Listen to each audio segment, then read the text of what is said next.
A global crisis that's reached unprecedented levels.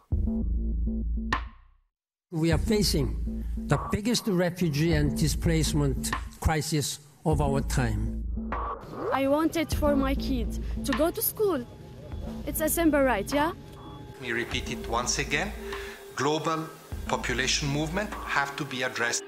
Across the globe, 65 million people have been forced from their homes.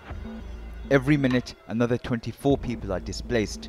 I'm concerned that European countries are now adopting increasingly restrictive immigration and refugee policies. Already America declared that they will not allow any refugee in Middle East. While the focus of late has been on the crisis of Europe's borders, what of the refugee crisis around the rest of the world? And as the number of displaced grows, is the world's wealthiest shutting out those most in need of help?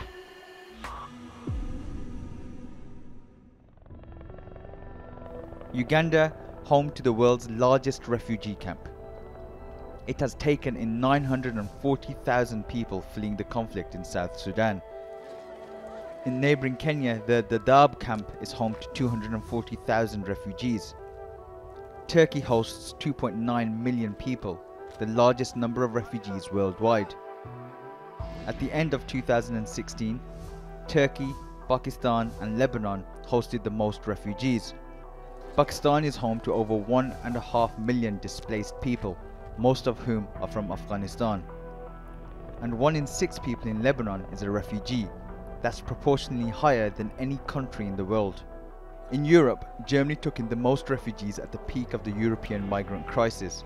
At the end of 2016, it stood at 670,000. The UK says it will take in 20,000 Syrians from refugee camps by 2020.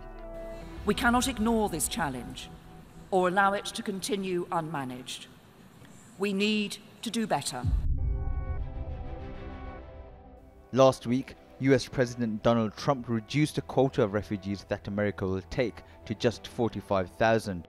And there's growing resentment towards those seeking a better life in Europe, as far-right parties have grown in the wake of the influx of refugees.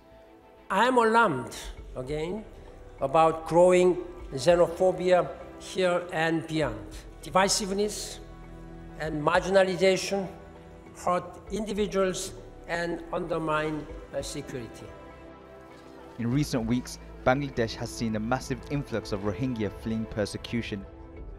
In little more than a month, more than 400,000 people have crossed the border from Myanmar. And with no end in sight, many doubt whether the Rohingya will ever be able to return.